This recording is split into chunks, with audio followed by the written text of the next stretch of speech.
Put your hands together. Damn! Say it again. Come, Prince. Almost. It is time. Ceremonial circumcision. Bring forward the royal machete. Machete. They're gonna sharpen you too, nephew.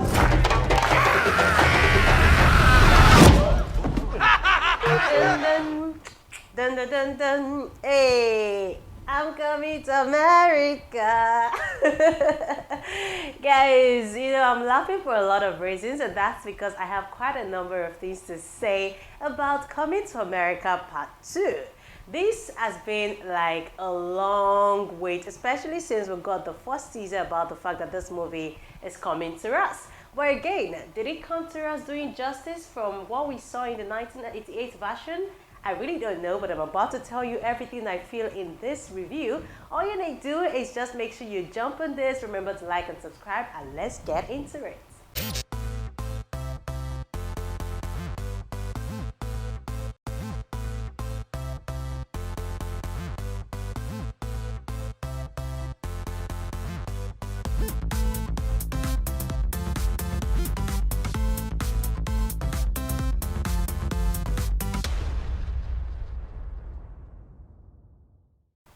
Hey guys, welcome to my YouTube channel. My name is Elisha Moyosaralua, and yes, I am so glad to be sitting here for another movie review on my YouTube channel. In case you're watching my movie review for the very first time, I say thank you and welcome to the show. Well, I'm sure you already know the movie we're about to dissect right about now. It is Coming to America, and yes, again, I have quite a number of things to say, but I will always do my best to categorize what I want to say into different form and pieces, from the story to the cast on the movie to what I think the movie is about, and of course if I think it did justice, and then we'll end up rating it at the end of the day. Guys, I'm sure by now I don't need to be asking you to do the first one, because it feels like every black person on earth has a connection to Coming to America, because it was one of the biggest films with the black representation, and we know what it did for us way back in time in 1988. Even if you weren't born 33 years ago when that movie was made, I'm sure you just kind of saw it maybe afterwards, and you enjoyed it because our parents had the strongest things to say about the movie. Your siblings probably had the strongest things to say if they were born before it was released, and you seeing it right after you were born, after the release, also had the strongest things to say about the movie. I did too, as a matter of fact, because I was attending the Nigerian premiere. I had to see the movie the same day it was released, that's Friday, and I just relived my memory again, trying to just help myself with the fun, the story, the romance, the comic relief that we had in the movie. And by the way, it will always be my favorite movie of Eddie Murphy, who I think is a very brilliant person. But when I saw part 2 of this movie, I had quite a number of questions. So let's just start off with what the movie is about.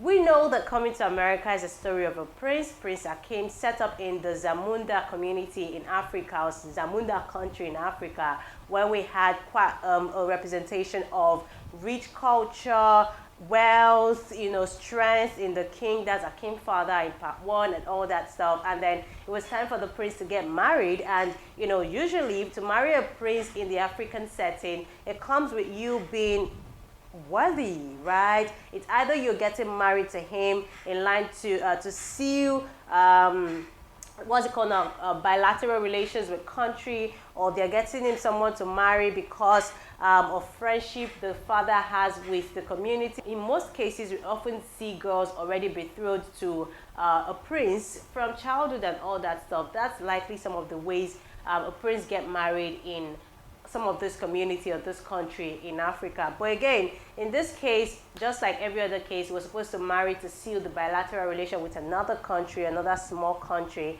But he didn't like the lady he was going to marry to. He was looking for strength and all that, so he had to go to America. And that's what formed the major part of the story in part 1. And of course, he got a prince, he got a lady he fell in love with, Lisa, and the story went on and on with the wedding, which I think was beautiful. And the wedding was like the beautiful part of that story, Coming to America. So yeah, in part 2, I was already wondering where we are going this time around. Who is going to America this time around, you know? These are some of the questions I kept asking myself. But when I saw the teaser, I already had an idea of the fact that I think there was going to be a prince introduced into the movie and all that stuff. So I wasn't really shocked with the direction the movie went, especially seeing that we still had the feature of quite a number of people we saw in the first one.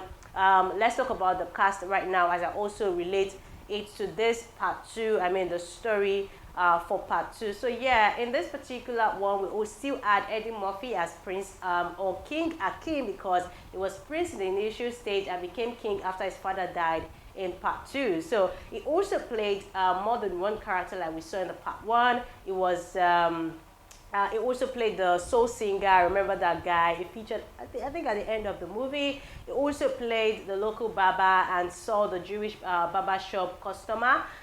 His friend Semi rather, that's Arsenio, all did play more than one character also. He was still the best friend and aide to Eddie Murphy in the movie. He played Reverend Brown. He also played Mr. Clarence Wright.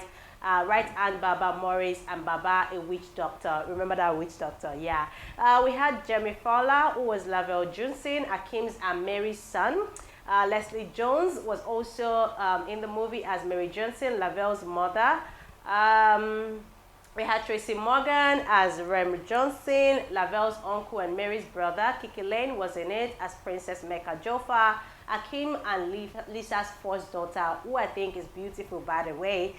We know that in the movie, she was looking forward to taking over as the Queen of Zamunda when her father is gone. But again, there was a twist to the old male child thing, and we know that's like typical African, and they had to go look for the prince, who was played by Jeremy Fowler.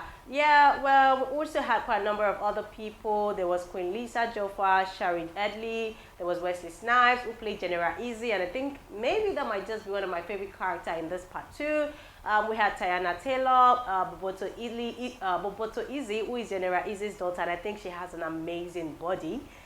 James L. Jones was in it also. Bella Murphy was in it as Princess Omar Joffa. That's Akeem's and Lisa's second daughter, who I think had a different skin color from every other person. I don't know if that's just me, but I think they also singled her out as the intelligent daughter and all that. So yeah, cool. Let me see any other person. Rotimi was in it as Eddy Izzy's son and Prince of Nextdoria. I think his part was almost insignificant than what I expected. But anyways, we had Nazambo Mbata, who was a maid, right? And also a royal groomer, they called them. And she was also the love interest of the prince.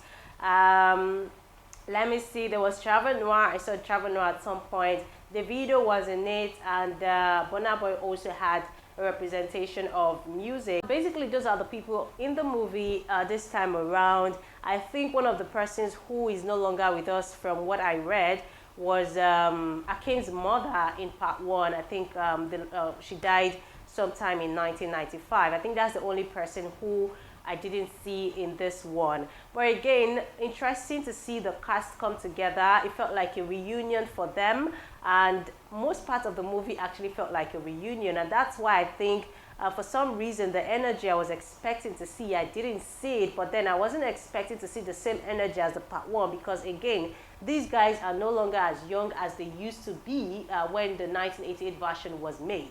But again, the storyline for me, I felt like could have been better, right? I understand that we wanted to have a feel of going back to America for something, and if you're going back to America, it had to be for something really big, right? Just like the first time he went back to America, I mean Prince Akeem went back to America to find a bride. So he had to go back finding something, because that was on that basis that the story was told. But I think this time, going back to America, because the movie was supposed to be more of, okay, we're in America, we're exploring America for a particular reason. But this time, it just felt like sharp in and out of America. I didn't see anything spectacular that happened in America like what we saw in the first one, and that just made me feel like, okay, okay. It was more of the staying in Zamunda story. I think that's what we saw. However that worked, I don't really know, but I think the 2 times we only saw them go to America was when the Prince Akim went to America, or King Akim rather, went to America to look for his son, and then they came to Zamunda, and then the son ran away, and then he went back to get him, and at that time they had to go back for the wedding. I think those are like the 2 times we saw them in America, which just kind of take away what we used to know the movie is about. And maybe they should have just called it Staying in Zamunda, because yes, it was beautiful watching them stay in Zamunda and most of the activities happening in Zamunda. I mean, from General Easy's character trying to play out the next door neighbor who is trying to get his children, either the prince or the queen, to marry from Zamunda, you know, that kind of thing. So maybe we should have made it Staying in Zamunda, because that's what it felt like. But away from that, I also felt like I don't know if they tried to understudy some of the characters from Black Panther, because I also felt like I was having the Black Panther feel in the way they were trying to speak and the way some of the characters expressed themselves. For instance, Akim's first daughter was trying to act like Black Panther's sister, if you remember that character. So I just felt like they had an understudy. I'm not so sure, but I just had that vibe. Because even General Easy was almost acting and sounding like M'Baku in Black Panther. And it just made me uneasy, like, okay, in 1988, there was no Black Panther. It was just coming to America, coming with something unique. Now, why do we have to go under the Black Panther representation before we can get a good story out of something that already had a life of its own, you know, coming from the 1988 version? So that exactly didn't sit that well with me, because I just kept having the Black Panther vibe. I don't know why, but I kept having the Black Panther vibe when I was seeing the movie. But I think one of the interesting part is, because I am a music lover and I love musical films, I like the introduction of music into it, even though at some point I was feeling, okay, we're not watching a musical. But we know that Coming to America also had, I mean, the initial one also had a high level of music representation in it, right? They already established that from the 1988 version, and I felt like they just wanted to add more flesh to it this time around with the music, which I think was beautiful. I mean, from the scene where the king, Akim's father, was trying to witness his own funeral, I think the music there was really beautiful. It just made me have that goosebump of, oh my God, I'm African and I'm proud, you know. And of course, the royal wedding that happened too, with Davido's music in that line and all of that. So yeah, I like the music representation. I mean, core African music representation we had in the movie. I think another thing that also stays winning for Coming to America is the fact that they were able to maintain the color grading and everything that they had in the first one that made all of us love the movie, right? So that setting, that Africanness, that richness of culture still remained, and I think that one I am so grateful for, because imagine if they had got carried away with the technology and everything we have now, and they're introducing too much to what they made out of this one, it would have been a disaster. So yeah, I think I'm happy that lived. I'm happy that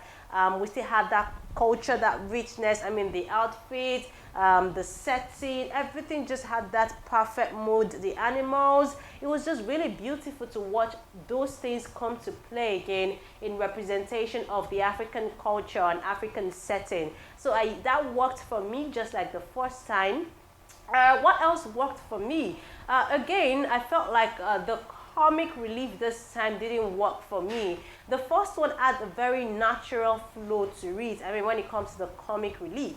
But this time, I'm not quite sure. Yes, I had a bit of laugh here and there, but I'm not sure that it was as natural as what we had in the first one. And I would have expected it to be even more, because, I mean, people are they're better script writers today that we had 33 years ago. So I felt some kind of way about it. Yes, even when Trevor Noah was introduced into it as the newscaster and all that, I was expecting, I mean, you know Trevor Noah's personality in real life. So I was expecting that kind of flow, but again, I'm not sure.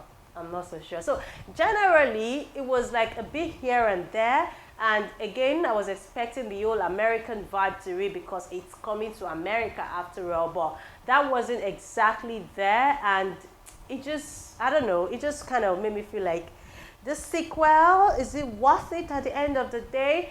Well, on the average, I think it wasn't so bad. Again, it felt like a reunion, and it was a worthy or well-deserving reunion for the members of the cast who put this together some 33 years ago. I think it was a worthy reunion for them. It must have been a dream come true for them to come together after this long to just have fun, because I felt like they just wanted to have fun, and they did have fun. But in line with what they gave to us, the audience, I felt like it could have been more story-wise, but again, it wasn't bad overall. So if I were to rate it overall, I think that I'll be rating it highly because they still maintained the Africanness in the story. I felt like Lisa didn't really, she was somehow in the shadow a lot, you know, compared to how you would have expected a queen who just discovered her husband had a child to react. You know, it wasn't so rich. It wasn't as rich as I would have expected it to be. But generally, again, I'm just happy that they had fun,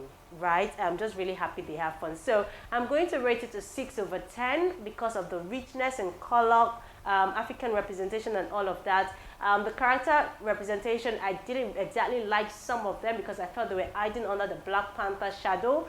But again, generally, it was okay. It was a good watch. Is it a movie I would put at par like as the first one? Definitely not. Definitely not. So yeah, I think these are some of the things I noticed in the movie, and I thought to share with you guys. Let me know what you think about it in the comment section down below. Remember to like and subscribe to my YouTube channel because I'm going to bring you yet another movie review very, very shortly. Thank you so much for watching. I guess I'm not forgetting anything, but the songs, I would definitely have to go check them out because I love the music in Coming to America too.